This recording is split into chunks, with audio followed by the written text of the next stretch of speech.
السلام علیکم ورحمۃ اللہ وبرکاتہ۔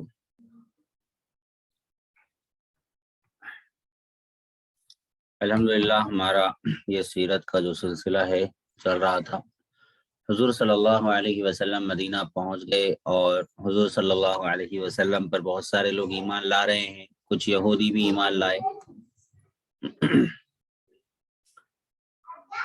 اب ایک ضرورت اس بات کی تھی کہ وہاں پر کوئی ایسی مسجد بنائی جائے جو مسلمانوں کے لیے ایک مرکز کی حیثیت ہو، اور وہاں پر امت مسلمہ کے فیصلے بھی ہوں، اور حضور صلی اللہ علیہ وسلم سے ملاقات بھی ہو، اور وہ مسجد بھی ہو، مدرسہ بھی ہو، اور فیصلہ کرنے کی جگہ بھی ہو، اور مشورہ کرنے کے لیے بھی جگہ ہو، سب کے جمع ہونے کی جمع ہو۔ یہ ایک ایسی چیز کی ضرورت تھی۔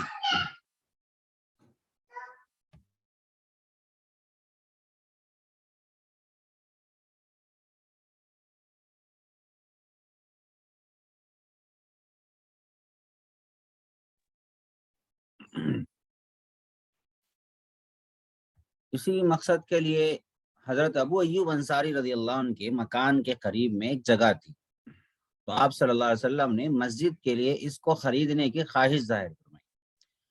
تو حضرت ابو بکر صدیق رضی اللہ عنہ نے اس جگہ کی قیمت ادا فرمائی اور اس جگہ کو حاصل کر لیا۔ چنانچہ آپ صلی اللہ علیہ وسلم نے اس پر مسجد نبوی کی تعمیر شروع فرمائی، اور یہ مسجد مٹی کے دیواروں اور کھجور کے چھپروں اور ستونوں، کھجور کے کچھ ستون وغیرہ لگائے گئے تھے، کھجور کی جو جڑیں ہوتی ہے لمبی، تو اس کو لگا کر بنائی گئی تھی۔ صحابہ اکرام اور نبی رحمت صلی اللہ علیہ وسلم کے مبارک ہاتھوں سے 12 دن میں یہ مسجد تیار ہوئی۔ مسجد کا کام مکمل ہونے کے بعد آپ صلی اللہ علیہ وسلم نے اسی کے اطراف میں اپنے ازواج مطہرات، ہماری مائیں، حضور صلی اللہ علیہ وسلم کی جو بیویاں تھیں، ان کے لیے آپ صلی اللہ علیہ وسلم نے اسی مسجد سے لگ کر کچھ بقدر ضرورت چھوٹے چھوٹے کمرے بنوا دیے۔ اس کے بعد آپ صلی اللہ علیہ وسلم نے حضرت ابو ایوب انصاری رضی اللہ عنہ کے مکان سے ان کمروں کے اندر منتقل ہو گئے۔ حضرت زید رضی اللہ عنہ اور حضرت عبداللہ ابن ابی بکر رضی اللہ عنہ کو بھیج کر آپ صلی اللہ علیہ وسلم نے اپنے بیوی بچوں کو بھی بلوا لیا۔ ابھی آپ صلی اللہ علیہ وسلم چونکہ ابھی اکیلے ہجرت کر گئے تھے، آپ صلی اللہ علیہ وسلم کی جو اہلیہ تھی اور بھی جو بھی موجود تھے آپ صلی اللہ علیہ وسلم کے قریبی رشتہ دار، اور جو ایمان بھی لا لیے تھے، حضور صلی اللہ علیہ وسلم نے ان کو مکہ سے بلوا لیا کسی طریقے سے۔ بہرحال اسی مسجد کی چٹائی پر بیٹھ کر اللہ کے رسول صلی اللہ علیہ وسلم نے ایک اسلامی حکومت کی بنیاد قائم فرمائی۔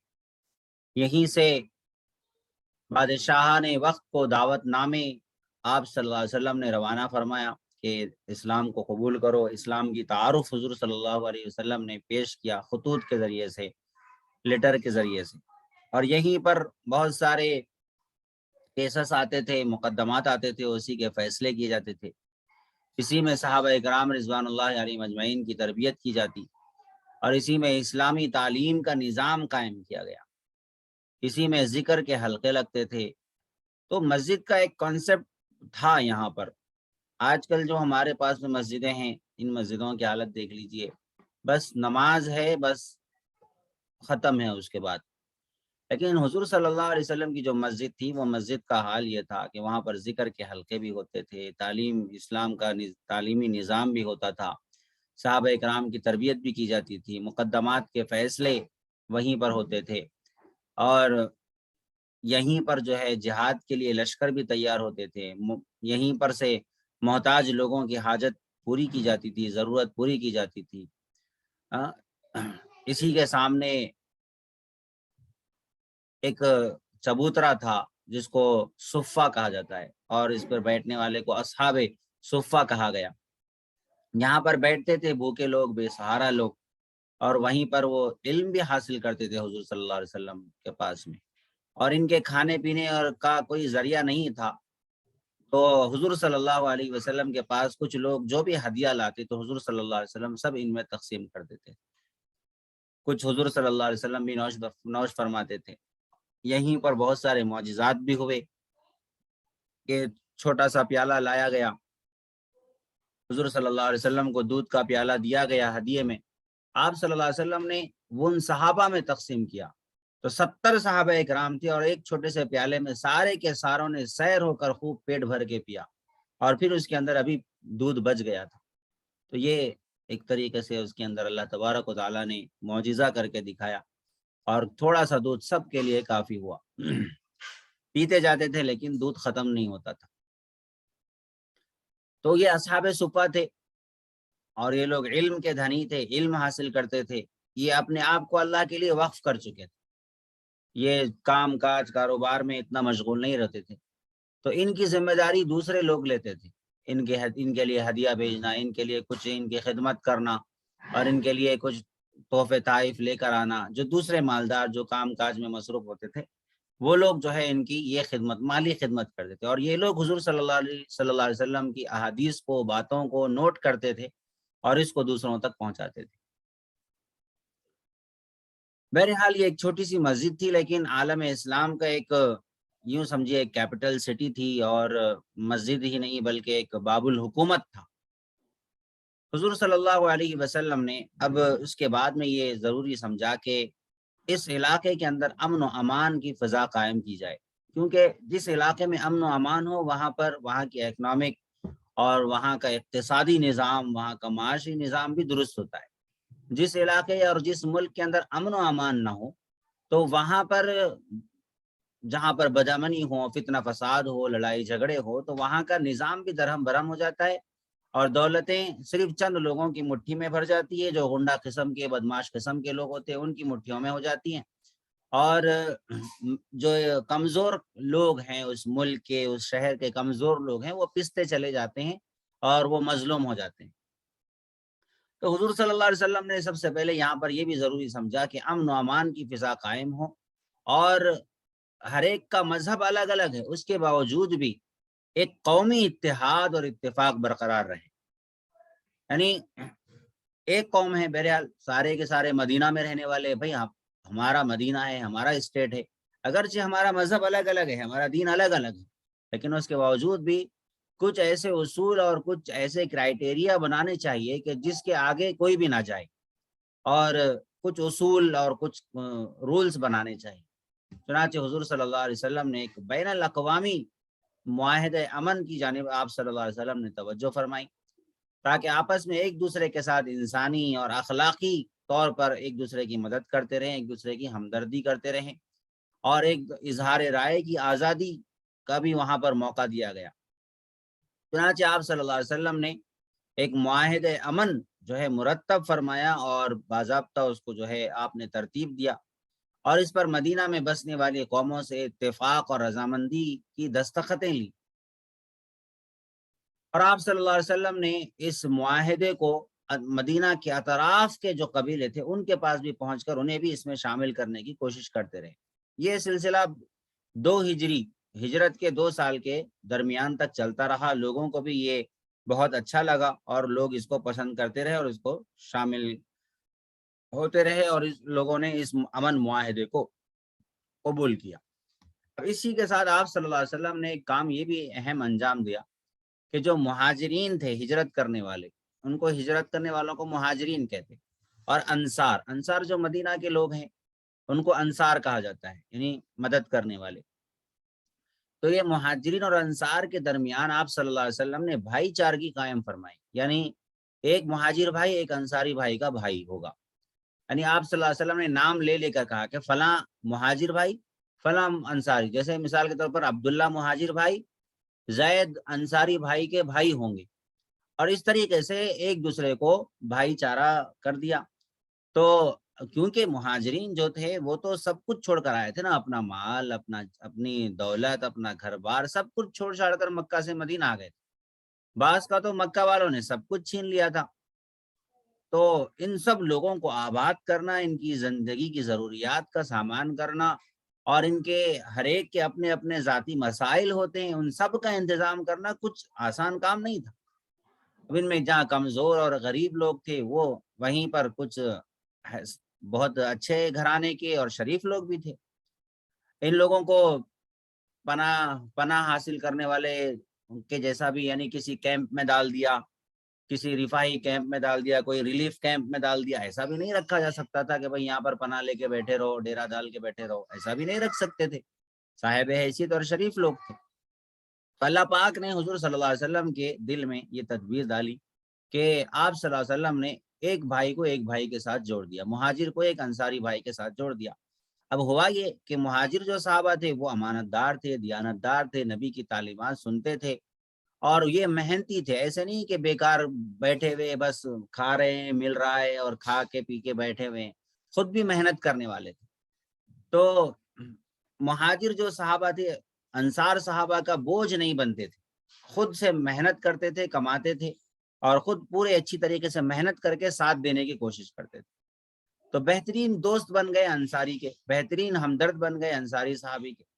تو اپنائیت ہو گئی ان دونوں کے درمیان, اللہ تبارک و تعالیٰ نے محبتیں ڈال دی ان دونوں کے درمیان. تو بہرحال اس طریقے سے بھائی چارگی بنانے سے دونوں کے درمیان جو ایک گیپ تھا, پردیسی پن تھا جو تھا, وہ احساس ختم ہو گیا, اور دونوں ایک دوسرے کی مدد کرتے رہے. انصاری صحابی نے مہاجرین کی مدد کی, مہاجرین نے انصاریوں کی مدد کی. دونوں نے, ایک نے محنت کی, ایک نے پیسے لگایا. بعضوں نے اپنے 2 کھیت تھے تو ایک کھیت مہاجر کو دے دیا کہ بھئی آپ اس میں کام کیجئے.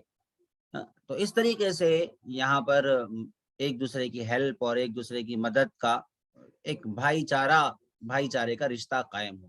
اللہ کے نبی صلی اللہ علیہ وسلم نے اس طرح بہترین ترتیب بنا کر امت کو جوڑ دیا.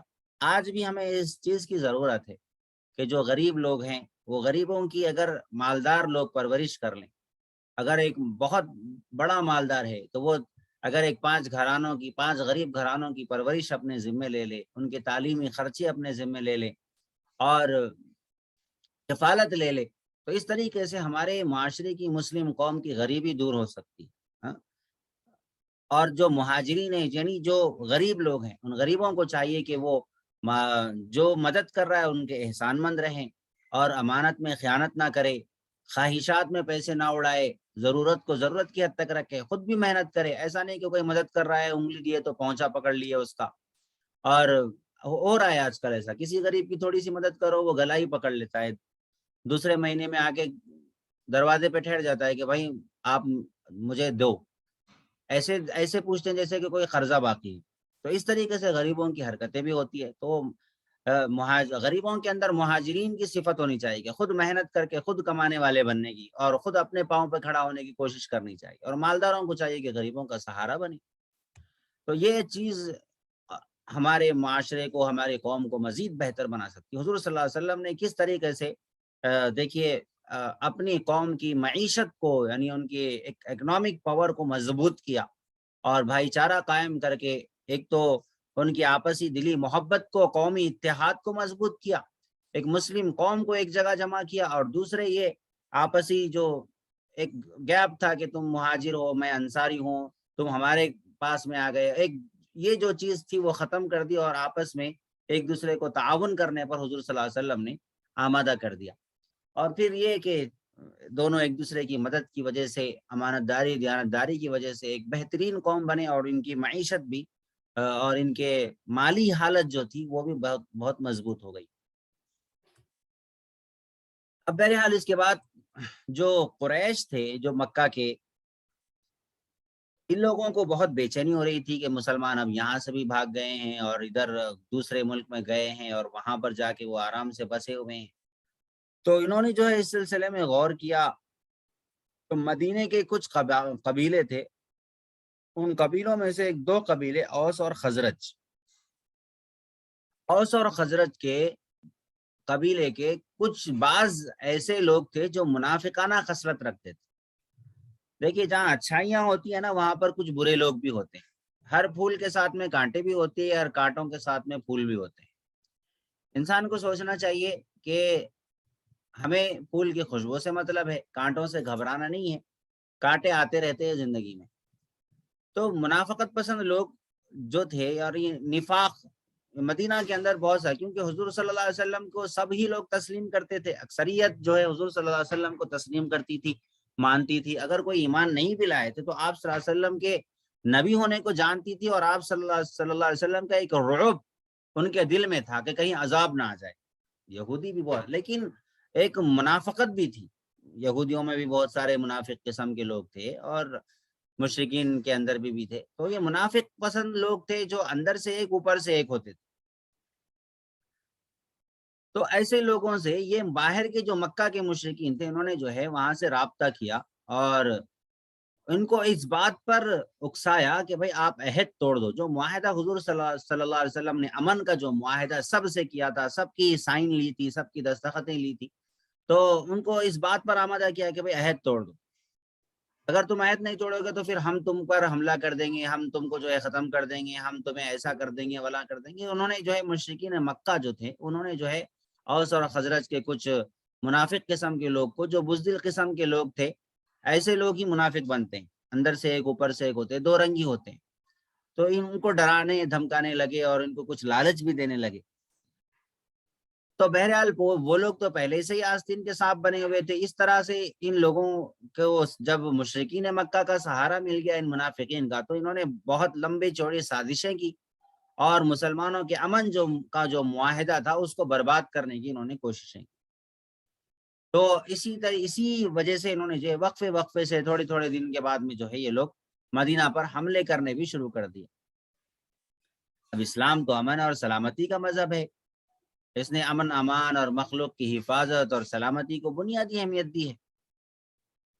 مکہ میں تو مسلمان 14 برس تک مسلسل ظلم سہتے رہے، صبر اور استقامت کا مظاہرہ کرتے رہے. 14 سال تک انہوں نے جو ہے اتنا سب برداشت کیا. اب اس کے بعد میں نبی صلی اللہ علیہ وسلم مدینہ منورہ پہنچے اور سب کے جو ہے امن معاہدہ کیا، لیکن اس کے باوجود بھی اب ان مشرکین کو چین نہیں آ رہا ہے. ظلم کرنا ان کی فطرت بن گئی ہے. اب کب تک ظلم سہتے رہیں گے؟ اپنا وطن بھی چھوڑ دیا، حد ہوتی ہے سہنے کی بھی. ایک ظلم سہنے سے بھی ظالم کو مدد ملتی. کب تک سہتے رہیں گے؟ کب تک دیکھتے رہیں گے ظلم کو؟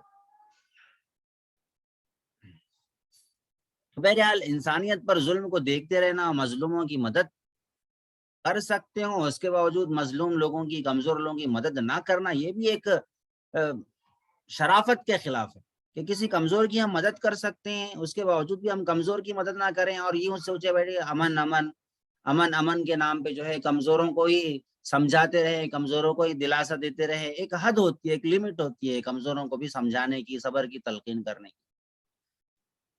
تو بہرحال اللہ تعالیٰ اگر قوت اور طاقت دے تو کمزوروں اور بے قصوروں پر ظلم زیادتی کو روکنا چاہیے اور اس کا مقابلہ کرنا چاہیے اور ظالموں کی قوت اور طاقت کو توڑنا چاہیے. یہ سارے ہی عقل مند اس بات کو تسلیم کرتے ہیں، ورنہ پھر جو ہے بڑی مچھلی چھوٹی مچھلی کو کھا جاتی ہے اور لوگ جو ہے نگل جاتے ہیں. دنیا میں اتنے میٹھے بھی نہیں بننا چاہیے کہ لوگ نگل لیں، اتنے کڑوے بھی نہیں بننا چاہیے کہ لوگ تھوک دیں، تو اتنے نرم بھی نہیں کہ لوگ دبا کے چھوڑ دیں، اور اتنے سخت بھی نہیں بننا چاہیے کہ کوئی ہمارے قریب آنے سے ڈرنے لگے. انسان کو درمیانہ مزاج کا ہونا چاہیے. تو اللہ تبارک و تعالیٰ نے بھی جب تک مناسب سمجھا، جب تک سہتے رہنے کا حکم دیا، اور جب اللہ تعالیٰ نے مناسب سمجھا تو پھر اللہ تبارک و تعالیٰ نے ان ظالموں کو جو امن معاہدے کی راہ میں رکاوٹ بنے ہوئے، جو دنیا کے نظام اور اسلام کے نظام اور یعنی کہ امن کا جو امن پسند جو اسلام ہے، اور جس نے سارے مذہبوں کو اختلاف کے باوجود بھی ان کے ساتھ میں امن معاہدہ کر رکھا ہے اور کسی دوسرے کے مذہب میں دخل اندازی نہیں کر رہے. جس کو قبول کرنا ہے قبول کرے، جس کو قبول نہیں کرنا ہے نہیں کرے. کسی کے اوپر زور زبردستی نہیں کی جا رہی ہے. اتنا سب کچھ امن کے باوجود بھی، خاموشی کے باوجود بھی، اتنا پیسفل طریقے سے دعوت جاری ہے، پیسفل طریقے سے سارے کام ہو رہے ہیں اور بھائی چارہ قائم ہے. اس کے باوجود بھی یہ لوگ جب ظلم کر رہے ہیں تو اللہ تبارک و تعالیٰ نے حکم نازل فرمایا کہ جن لوگوں پر ناحق ظلم ہو رہا ہے ان کو اجازت دی جاتی ہے کہ دشمنوں سے تم قتال کرو، جہاد کرو، اور اللہ تعالیٰ مظلوموں کی مدد کرنے پر قدرت رکھتے ہیں. یعنی اب تک تو صبر کا حکم تھا، اب اللہ تبارک و تعالیٰ نے پھر اجازت دی. سورہ حج کی آیت ہے، اللہ تبارک و تعالیٰ نے اس کے اندر حکم دیا کہ بھئی اب جو ہے تم اجازت دی گئی. تو ابتدا میں اس طریقے سے اجازت دی گئی ہے کہ جو کمزوروں پر ظلم کیا جا رہا ہے ان کمزوروں کو اجازت دی جاتی ہے کہ وہ دشمنوں سے قتال اور جہاد کرنا شروع کرے. اللہ تعالیٰ مظلوموں کی مدد کرنے پر قدرت رکھتے ہیں. تو کسی کمزوری اور مجبوری کی وجہ سے اب تک یہ حکم نہیں دیا گیا تھا کہ بھئی صبر کرو، استقامت سے کام لو، خاموش رہو، بلکہ صبر اس وجہ سے کیا جا رہا تھا کہ تاکہ کافروں کو مہلت ملے، تھوڑا سا ان کو سمجھ آئے، اسلام کی سمجھ آئے، ان کو سوچنے سمجھنے کا جو موقع ملے. یہ ایک موقع دیا جا رہا تھا. ہم کوئی کمزور نہیں تھے. ایسا نہیں تھا کہ صحابہ اکرام جو ابتدا میں اسلام لائے تھے وہ کمزور قسم کے، بہت ہی یعنی کہ بزدل قسم کے لوگ تھے، ان کے پاس کوئی طاقت نہیں تھی. صحابہ اکرام پہلے سے ہی جو اسلام قبول کرنے والے تھے غریب لوگ تھے، لیکن اس کا یہ مطلب بھی نہیں تھا کہ یہ لڑاکو اور جنگجو نہیں تھے، کیونکہ عرب لوگ تھے، سارے ہی عرب تھے. ان کے اندر بھی لڑائی کا مادہ تھا، جنگجوانہ مزاج تھا، ان کے اندر بھی غصہ تھا، ان کو بھی لڑنا آتا تھا، ان کو بھی تلوار چلانی آتی تھی، سب کچھ آتا تھا لیکن اس کے باوجود بھی صبر استقامت کی تعلیم دی گئی تھی. اب تک یہ لوگ اپنی تلواروں کو میان میں رکھے ہوئے تھے اللہ کے حکم کی وجہ سے، ورنہ چاہتے تو مکہ کے اندر ہی یہ نکال کے کھڑے ہو جاتے. مکہ کے اندر جتنے لوگ ہیں، جو اللہ تبارک و تعالی مدینہ میں جانے کے بعد 313 لوگوں کو 1000 لوگوں پہ فتح دے سکتے ہیں، تو وہی اللہ تبارک و تعالی ہجرت سے پہلے جتنے لوگ مسلمان ہوئے ہیں، 100 لوگ مسلمان ہوئے یا 150 لوگ مسلمان ہوئے، جتنے بھی لوگ مسلمان ہوئے ہیں، اتنے ہی لوگوں کی مدد کرنے پر کیا اللہ قدرت نہیں رکھتے؟ اللہ تو وہاں پر بھی خود قدرت رکھ سکتے تھے. اللہ تبارک و تعالیٰ تو وہاں پر بھی یہ 100-150 لوگ جو تھے ان کو وہیں پر کہہ دیتے کہ بھئی کہیں جانے کی ضرورت نہیں، یہیں پر تلوار نکال کر ٹھہر جاؤ، اللہ تمہاری مدد کریں گے. تو ایسا بھی ہو سکتا تھا. لیکن اللہ تبارک و تعالیٰ نے پوری دنیا کو بتایا کہ دیکھو ظلم سہنے کی ایک انتہا ہوتی ہے، ظالموں کو ڈھیل دینے کی ایک انتہا ہوتی ہے کہ مارا گیا، ستایا گیا، پیٹا گیا، اپنے ملک سے نکالا گیا، یہاں تک برداشت کیے اسلام کی خاطر، اللہ کے حکم کی خاطر، یہاں تک برداشت کی. اب اس کے باوجود بھی تمہیں جب برداشت نہیں ہو رہا تو پھر اب تلوار اٹھانے کی اجازت دی گئی. تو یاد رکھیں اسلام نے جو جہاد کا حکم دیا ہے، کبھی بھی اشاعت اسلام کے لیے یعنی اسلام کو پھیلانے کے لیے تلوار اٹھانے کی اجازت نہیں دی گئی، بلکہ اسلام کی حفاظت کی خاطر تلوار اٹھانے کی اجازت دی گئی، مسلمانوں کی حفاظت کی خاطر تلوار اٹھانے کی اجازت دی گئی. تو حفاظت اور اشاعت یہ دونوں چیزیں یاد رکھی. اشاعت کے لیے کبھی تلوار اٹھانے کا حکم نہیں دیا گیا، بلکہ حفاظت کے لیے تلوار اٹھانے کا. اشاعت کہتے ہیں پھیلانے کو، حفاظت کہتے ہیں اپنے آپ کی حفاظت کرنا. اسلام کی حفاظت، امن معاہدے کی حفاظت، عدل و انصاف کی حفاظت، کمزوروں کی حفاظت، یہ سب حفاظت کے لیے پھر تلوار اٹھانے کی اجازت دی گئی ہے.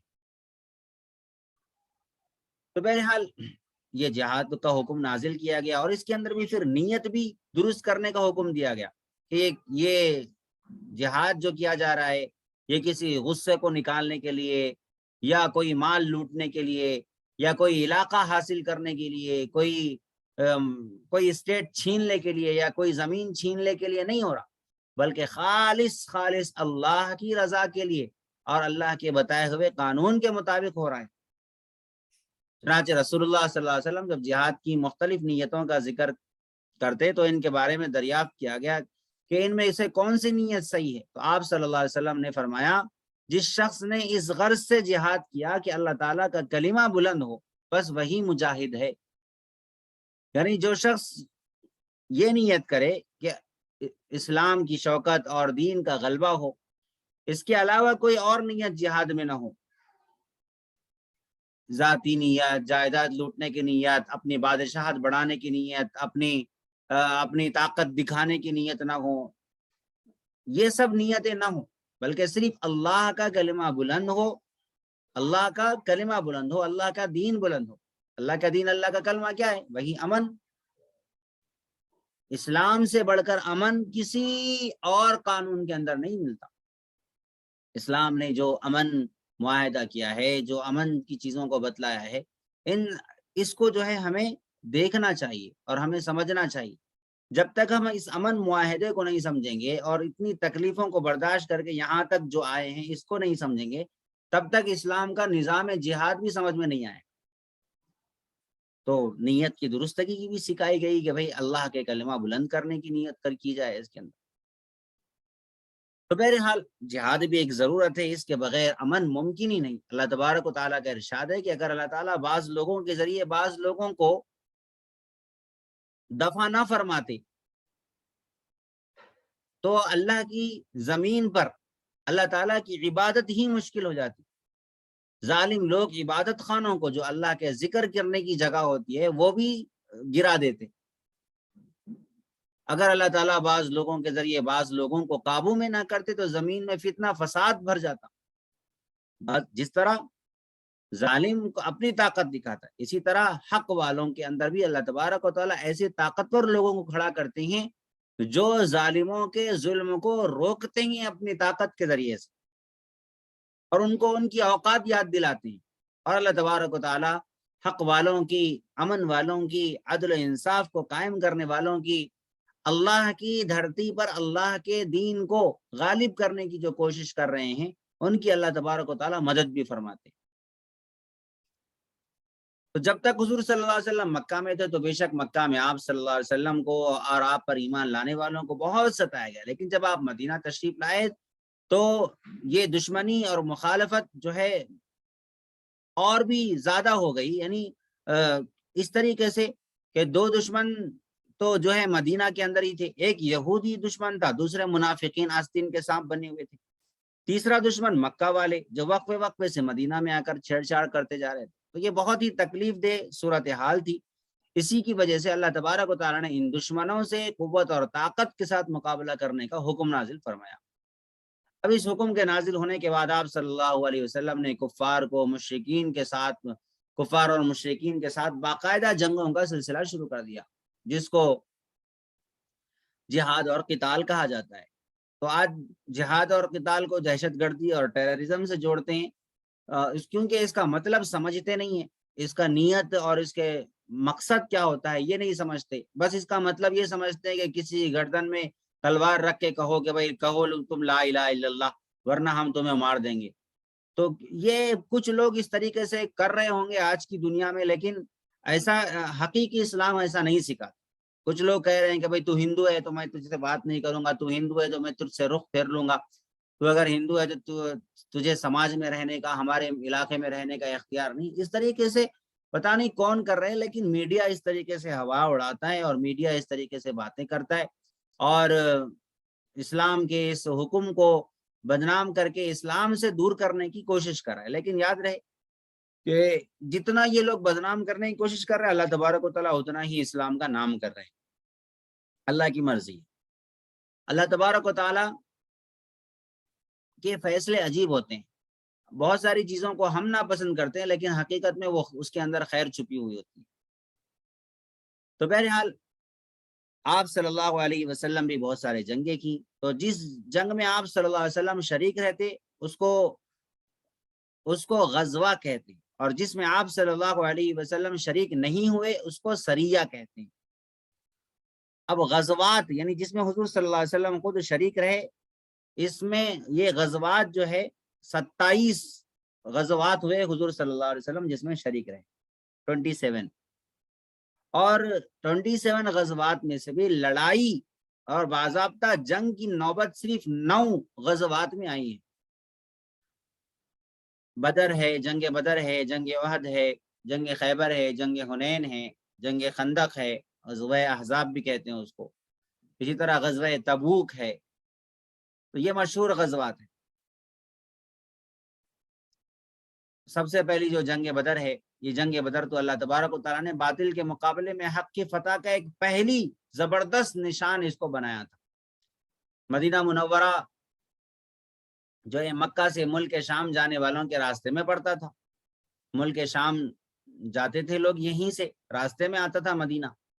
تو جب مکہ والے آپ صلی اللہ علیہ وسلم اور آپ صلی اللہ علیہ وسلم کے پاکیزہ سیرت اور امن پسند صحابہ اکرام کو وطن چھوڑ کر کسی دوسرے ملک جا کر بھی چین سے رہنے نہیں دے رہے تھے، خود بھی حملے کر رہے تھے اور مدینہ والوں کو بھی بھٹکا رہے تھے، تو مکہ والوں کو سبق سکھانا ضروری ہو گیا تھا تو اس کے لیے آپ صلی اللہ علیہ وسلم نے یہ تدبیر سب سے ہلکی اور مناسب سمجھی کہ مکہ والوں کے قافلے کا راستہ روکا جائے. قافلے کا جو راستہ، جو تجارت کا جو راستہ ہے، ان کا راستہ روکا جائے، چونکہ بار بار یہ لوگ اپنی معیشت کو، اپنے کاروبار کو، اپنے مال کو مضبوط کر رہے ہیں، مالی حالت کو مضبوط کر رہے ہیں، ہمارے راستے ہی کوئی استعمال کر رہے ہیں تجارت کے لیے، اور ہمارے ہی خلاف میں اس کاروبار کو، اس تجارت کو استعمال کر رہے ہیں، اسی سے ہتھیار خرید رہے ہیں، اسی سے ہم پر حملے کر رہے ہیں، بار بار ہمارے ہی لوگوں کو بھٹکا رہے ہیں، ہمارے ساتھ میں جو لوگ معاہدے میں آ کے ہیں انہی لوگوں کو جو ہے بھٹکا رہے ہیں اور ان کو بھڑکا رہے ہیں. تو حضور صلی اللہ علیہ وسلم نے سوچا کہ مکہ والوں کا جو ہے یہ جو تجارتی قافلہ ہے اس کو روکا جائے. تو اس سلسلے میں آپ صلی اللہ علیہ وسلم نے ابو سفیان کے ایک قافلہ تھا، تجارت کا قافلہ، تو اس کو روکنے کا ارادہ فرمایا.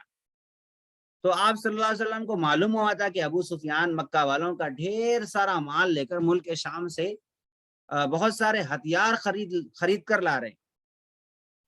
اب وہ ہتھیار لانے کا مقصد کیا تھا؟ جنگ کرنا. تو جنگ کی حکمت عملی کے تحت اس قافلے کو روک کر نہتہ کر دینا اور ان کو ہتھیاروں سے خالی کر دینا، یہ ایک بہت بڑے خطرے کو روکنے کا ذریعہ تھا.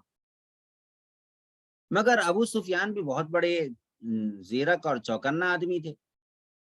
آپ کے ارادے اور منصوبوں کی خبر رکھ رہے تھے وہ بھی.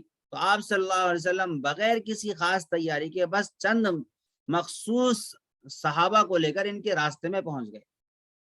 مگر وہ ابو سفیان جو تھے وہ صورتحال کو تھوڑا سا سمجھ گئے اور انہوں نے اپنا راستہ بدل کر بچ نکلنے میں کامیاب ہو گئے. اب ادھر کیا ہوا؟ مکہ میں جو ہے آدمی کو انہوں نے بھیج دیا، ابو سفیان وغیرہ نے ادھر مکہ میں ایک آدمی کو بھیج کر خبر کروا دی، مخبری کرا دی کہ تمہارا مال اور متاع اور تمہارا جو ہتھیار آ رہے ہیں وہ سارا کا سارا قافلہ خطرے میں ہے. اب اس پر ابو جہل غصہ ہو گیا اور پورے مکہ کو اس نے ہلا کر رکھ دیا. مکے کے سارے سردار، نوجوان، بہادر جنگجو سبھی جنگ کے لیے تیار ہو گئے اور سب نے سفر کے سارے سامان تیار کر لیے. سب نے جمع کر دیا، دل کھول کر مال جمع کیا، ہتھیار جمع کیے. بہرحال بڑے کر و فر اور زور و شور سے قریب 1000 کافر مدینہ منورہ کی طرف چل پڑے اور مدینے کے قریب بدر کے مقام پر آ کر رک گئے. آپ نے 313 حضور صلی اللہ علیہ وسلم نے 313 نہتے افراد تھے جن کے پاس زیادہ نہ ہتھیار تھے نہ سواریاں تھیں. تو مشورہ کیا کہ کیا کیا جانا چاہیے. تو آپ کو تو اللہ تبارک و تعالیٰ کے وعدے پر کامل یقین تھا، مگر آپ صلی اللہ علیہ وسلم اپنے صحابہ کی رائے لینا مناسب سمجھتے تھے، ان کے جذبات کا جائزہ لینا مقصود تھا. تو ان لوگوں نے کہا جو حکم فرمانا ہے فرمائیے، ہم آپ کا اگر حکم ہو جائے تو آگ کے سمندر میں کود جانے کے لیے بھی تیار ہیں. ہم موسیٰ علیہ السلام کی قوم کے جیسے نہیں ہیں کہ پیغمبر سے یوں کہنے لگے کہ آپ اور آپ کے پروردگار جائیں لڑیں، ہم یہیں بیٹھے رہیں گے. ہم ایسا نہیں کہیں گے. تو اس جواب سے آپ صلی اللہ علیہ وسلم بہت خوش ہوئے اور اس چھوٹی سی جماعت کو لے کر بدر پہنچ گئے. دشمن کی شان و شوکت، قوت حیران کن تھی، خوفناک تھی. مسلمانوں کا حال بہت ہی قابل رحم تھا. پہلی جنگ ہی بتا رہی تھی کہ اسلام تلوار سے نہیں پھیلا، بلکہ ان کے پاس تلواریں نہیں ہیں، دشمن کے پاس میں تلواریں ہیں، دشمن کے پاس اسلحہ ہے، دشمن کے پاس ساز و سامان ہے. تو بہرحال آپ صلی اللہ علیہ وسلم ساری صفوں کو درست فرمایا اور اللہ کی طرف رجوع ہو گئے اور بہت ہی تضرع اور گریہ وزاری کے ساتھ میں اللہ تبارک و تعالیٰ سے دعا کی. اللہ تبارک و تعالیٰ نے آسمان سے فرشتوں کی مدد بھیج دی اور لشکر اسلام کی ایسی مدد فرمائی کہ کافروں میں سے 70 سردار مارے گئے جو بڑے بڑے مانے جاتے تھے اور کچھ نکل کر بھاگ جانے میں انہوں نے جو ہے عافیت محسوس کی. تو مسلمان جو ہے بہت فتح حاصل ہوئی ان کو اور وہ واپس آئے. تو اس جنگ کی وجہ سے کافروں کے دلوں پر مسلمانوں کی ایک دھاک بیٹھ گئی. اب ادھر گھر کے جو چراغ تھے یہودی اور آستین کے ساتھ منافقین، ان کے بھی دماغ ٹھکانے اور دل دھڑکنے لگے، ان کا بھی دماغ ٹھکانے لگ گیا.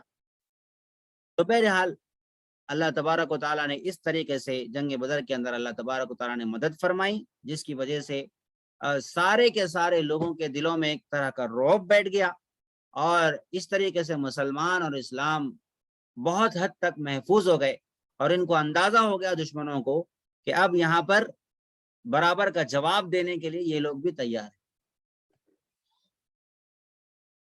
اس کے بعد بھی بہت ساری جنگیں ہوئی، انشاءاللہ وہ کبھی پھر تفصیل سے بتائیں گے۔ ابھی یہاں پر ہم ایک تفصیل تو سن چکے، باقی تفصیلات آتی رہیں گی انشاءاللہ۔ اللہ تبارک و تعالی ہمیں ان سیرت کو سمجھنے کی توفیق عطا فرمائے۔